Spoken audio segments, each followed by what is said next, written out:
Hi students, आपका जो इससे पहला टॉपिक था मेजरमेंट ऑफ लेंथ। तो देखिए यूनिट और मेजरमेंट वाले चैप्टर से मेजरमेंट ऑफ लेंथ हम पढ़ चुके हैं। इससे आगे दो चीज़ों के बारे में और बात करते हैं, एक मेजरमेंट ऑफ मास और मेजरमेंट ऑफ टाइम। ठीक है, तो दोनों को एक साथ ही लिया गया है क्योंकि ज़्यादा उस जो लेंथ है उसमें ज़्यादा लेंथ टॉपिक था मेजरमेंट ऑफ लेंथ का। तो आज हम बात करते हैं मास और टाइम के लिए। ठीक है, तो देखिए जहाँ हम द्रव्यमान की अगर बात करें तो हम छोटे से छोटा कण इलेक्ट्रॉन भी जानते हैं। ठीक है, प्रोटॉन होते हैं, न्यूट्रॉन होते हैं, और वहीं हम सूर्य, आकाशगंगा, मंदाकिनी और पूरे विश्व के बारे में भी जानते हैं। तो कहाँ तो इलेक्ट्रॉन का द्रव्यमान होता बहुत सूक्ष्म कण है, और कहाँ इसका समझ लीजिए 10⁻³ kg के समथिंग होता है। और जो हमारे पास पूरा कह सकते हो विश्व है, लगभग 10⁻55 kg के समथिंग विश्व का द्रव्यमान होता है। ठीक है, तो देखिए कितनी बड़ी रेंज इसकी है, यानी जो कह सकते हो छोटे और बड़े द्रव्यमान के बीच में कितना डिफरेंट है, तो ये आप यहाँ से ही पता लगा सकते हैं। तो अब बात करते हैं कि हम छोटे से छोटे या बड़े जो द्रव्यमान है उनका मेजरमेंट किस तरीके से करते हैं। तो देखिए आइए बात करते हैं। अब द्रव्यमान के लिए पहले बात कर लेते हैं, टाइम के लिए बाद में बात करेंगे कि अणु और परमाणु।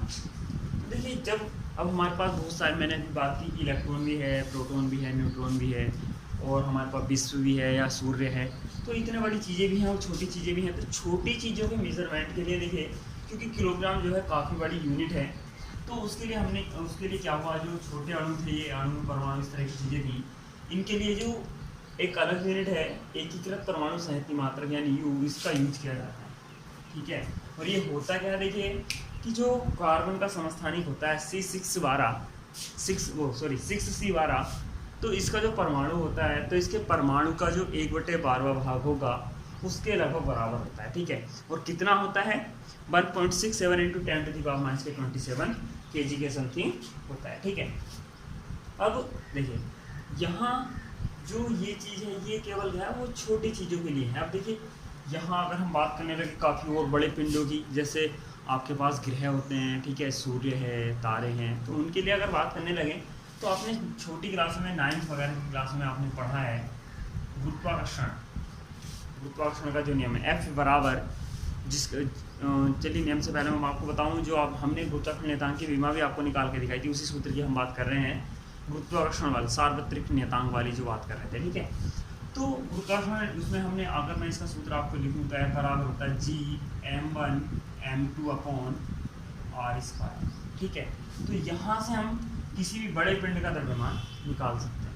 ठीक है, यानी गुरुत्वाकर्षण नियम द्वारा, गुरुत्वाकर्षण बल द्वारा यहाँ से निकाला जा सकता है। क्लियर, तो यानी 9th वगैरह की छोटी क्लास में हमने पढ़ चुके हैं। और जब हम अब इसी बुक का लास्ट चैप्टर पढ़ेंगे, 8th चैप्टर, ठीक है, तो उसमें 9 से भी ज़्यादा डिटेल में हम गुरुत्वाकर्षण वाले चैप्टर की बात करने वाले हैं आगे। ठीक है, तो अभी तो काफ़ी टाइम लगेगा वहाँ तक पहुँचने में। तो देखिए, और अगर हम इससे छोटी और चीज़ों की बात करें, जैसे अणु परमाणु की हैं, तो देखिए यहाँ तो मैंने आपको एक यूनिट बताई है।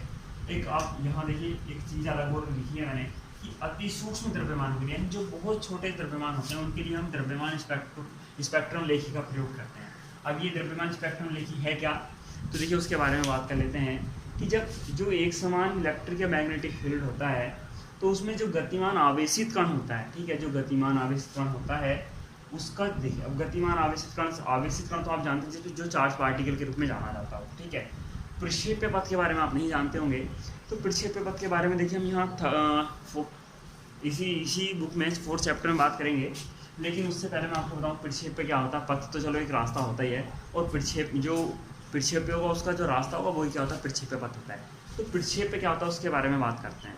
प्रक्षेप्य से मतलब है कोई एक ऐसी वस्तु जो आप धरातल से कुछ न्यून कोण पर, ठीक है, न्यून कोण मतलब 0 से 90 के समथिंग के बीच में जो एंगल होते हैं उनको न्यून कोण के रूप में जानते हैं। तो 0 से 90 के बीच में कोई भी एंगल क्रिएट करते हुए धरातल से जब हम किसी वस्तु को फेंकते हैं, तो उसका जो पथ होता है वो क्या होता है, परवलयाकार होता है। और ऐसी वस्तु जो उस पथ पर जाती है उसको बोला जाता है प्रक्षेप्य बोला जाता है। ठीक है, क्या बोला जाता है, प्रक्षेप्य। और उसका पथ क्या होता है, प्रक्षेप्य पथ कहलाता है। ये होता कैसे है, ये भी 1 नंबर का चलिए क्वेश्चन है, आगे तो आएगा ही, फिर भी बता देता हूँ। परवलयाकार होता है। अब आप कहेंगे परवलयाकार आकृति कैसी होती, तो आप थोड़ा ये मैथ में हो जाता है टॉपिक, तो परवलय जो है वो आपका मैथ का टॉपिक है, लेकिन उसके बारे में अगर हम जब इस चैप्टर के बारे में पढ़ेंगे डिटेल से, इस टॉपिक के बारे में 4th चैप्टर में, तब आपको उसके बारे में बताएंगे कि परवलय क्या होता है। ठीक है, तो फिलहाल तो आप ध्यान रखिएगा, परवलयाकार पथ होता है केवल इसका। ठीक है, तो प्रक्षेप्य क्या है? प्रक्षेप्य एक ऐसी वस्तु है जिसको हम क्या करते हैं, धरातल से न्यून कोण बनाते हुए फेंका जाता है केवल। ठीक है, और उसी का रास्ता क्या कहलाता है? प्रक्षेप्य पथ कहलाता है। कि त्रिज्या, देखिए उस जो पथ हुआ उसकी जो रेडियस है उस कण के द्रव्यमान के अनुक्रमानुपाती होती है। यानी अगर उस पथ की त्रिज्या बढ़ेगी धीरे धीरे तो द्रव्यमान भी ज़्यादा होगा, और द्रव्यमान अगर कम होगा तो उस पथ की त्रिज्या भी कम होगी। अनुक्रमानुपाती से मतलब तो ये है। ठीक है, समझ रहे हैं आप? तो इसका मतलब जो द्रव्यमान स्पेक्ट्रम लिखी है उससे क्या मतलब है कि यदि एक समान इलेक्ट्रिक फील्ड या मैग्नेटिक फील्ड में जब कोई आवेशित कण गति करता है, ठीक है, तो प्रक्षेप्य जो उसमें आप समझ सकते हैं आवेशित कण की प्रक्षेप्य पथ पर गति करता है, तो उसकी जो रेडियस है प्रक्षेप्य पथ की, ठीक है, जो रेडियस है वो क्या होती है? द्रव्यमान की, यानी उस कण का जो द्रव्यमान है उसके क्या होती है? अनुक्रमानुपाती होती है। ठीक है, क्लियर? समझ में आएगा ना? ठीक है, तो देखिए ये आपका एक तरह से द्रव्यमान के मापन में सारी चीज़ें बस यूज होने वाली हैं। अब देखिए ज़्यादा इसके बारे में और डिटेल तो नहीं है यहाँ आपके बारे में, आपके यहाँ, लेकिन और देखिए यहाँ आप ये जो आपके बारे में मैंने आप बात की 1 किलोग्राम वाली जो बात की थी, 1 किलोग्राम जो मानक है, तो देखिए उसके बारे में जो NPL है आप कह सकते हैं राष्ट्रीय भौतिकी प्रयोगशाला, तो दिल्ली में है वो, और उस वहाँ इस जो वो हमारा कह सकते हो जो उसका मानक है, ठीक है, वो वहाँ उपस्थित है 1 किलोग्राम के लिए, जो भी मैंने डेफिनेशंस के टाइम बताया था आपको। तो देखिए अब कुछ द्रव्यमान की बात कर लेते हैं जो हमारे लिए यूजफुल है। ठीक है, तो उसमें से एक है देखिए इलेक्ट्रॉन का जो द्रव्यमान होता है वो होता है लगभग 10⁻³ किलोग्राम। ये आपकी टेबल में भी है, वैसे बुक में टेबल बनी हुई है उसमें है।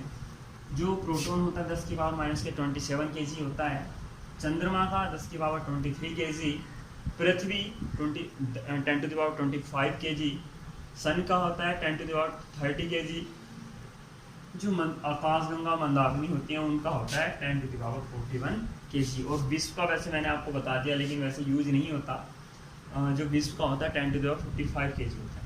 ठीक है, तो आप इनमें से देखिए ये वाले थोड़ा जो ऊपर के 5 हैं ये थोड़ा यूजफुल होते हैं, आपको यूज करने पड़ते हैं, तो आप इनको इसी तरह से याद रखिएगा। वैसे तो इलेक्ट्रॉन प्रोटॉन के जो पर्टिकुलर द्रव्यमान होते हैं जो वैल्यू होती हैं तो वो 9.1 × 10⁻30 होती है, तो उस तरह से उनको आप पूरा याद रखिएगा। ठीक है, तो वो चीज़ आपको थोड़ी आगे आ जाएगी। तो फिलहाल तो आप लगभग अप्रोक्सीमेट वैल्यू हैं ये इनके, आपको यही याद रखिएगा। ठीक है, ये यूज भी होती हैं। तो ये तो था आपका द्रव्यमान का मापन। ठीक है, अब आगे बात करते हैं जो सेकंड है मेजरमेंट ऑफ टाइम। ठीक है, तो देखिए मैंने आपको पहले बताया था कि टाइम एक ऐसी है चीज़ है जो आप ये भी जानते हैं कि टाइम कभी रुकता नहीं है। ठीक है, या किसी का भी इंतज़ार नहीं करता। तो ये सारी चीज़ें टाइम के बारे में होती हैं, लेकिन हम बात करते हैं अभी यहाँ इसके मापन की, कैसे इसका मापन होता होगा, क्या है। तो देखिए सबसे जो यथार्थ मापन होता है या जो हम इस टाइम यूज करते हैं टाइम के मेजरमेंट में, वो परमाणु मेथड यूज करते हैं, परमाणु स्टैंडर्ड फॉर्म। ठीक है, या कह सकते हैं परमाणु मानक।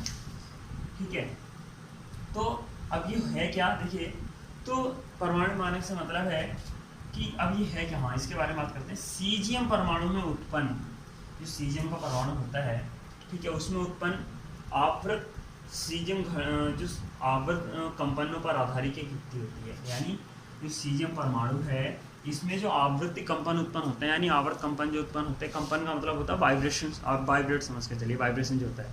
ठीक है, उससे तो आप कंपन, क्योंकि हिंदी में अजीब सा आपको लग रहा होगा, लेकिन आप वाइब्रेशन तो आप जानती हैं, तो वाइब्रेशन को ही हम कंपन के रूप में जानते हैं। तो आवर्त का मतलब देखिए, आवर्त एक ऐसी चीज़ है कि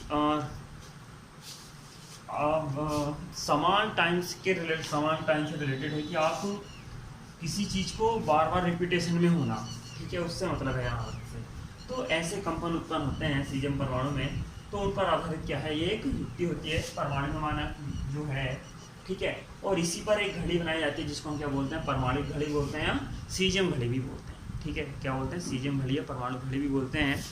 और इसके लिए इसी देखिए 4 सीजियम परमाणु से 1 सेकंड का मापन किया जाता है। 4 सीजियम घड़ी जो हैं उनके जरिए 1 सेकंड का यथार्थ मापन किया जाता है, यानी उनके चारों के जरिए 1 सेकंड का जो होता है वो मेजरमेंट किया जाता है, ठीक है। और ये जो घड़ी है सीजियम घड़ी, ये आपके मैंने भी बताया ना आपको NPL यानी जो दिल्ली में है जो राष्ट्रीय भौतिकी प्रयोगशाला है, वहाँ एक सीजियम घड़ी लगी हुई है, ठीक है। और जो देखिए ये सीजियम घड़ी होती है, परमाणु घड़ी है, 10 की पावर 13 सेकंड में 10 की पावर 13 सेकंड में लगभग 1 माइक्रो सेकंड से भी कम की त्रुटि होती है। लगभग 1 माइक्रो सेकंड से भी कम की त्रुटि होती है। मैंने आपको बताया भी था कि लगभग 3 साल में 1 सेकंड का भी एरर नहीं आता है, लगभग, ठीक है। तो ये मैंने तब बताया था आपको जब मैंने 1 सेकंड की परिभाषा बताई थी और उस टाइम परमाणु घड़ी के बारे में बताया था। तो लगभग 10 की पावर 13 सेकंड में 1 सेकंड से भी कम की त्रुटि उत्पन्न होती है, यानी लगभग 1 वर्ष में 3 माइक्रो सेकंड, लगभग 1 वर्ष में 3 माइक्रो सेकंड से भी कम की त्रुटि यहाँ होती है इस घड़ी के जरिए, ठीक है।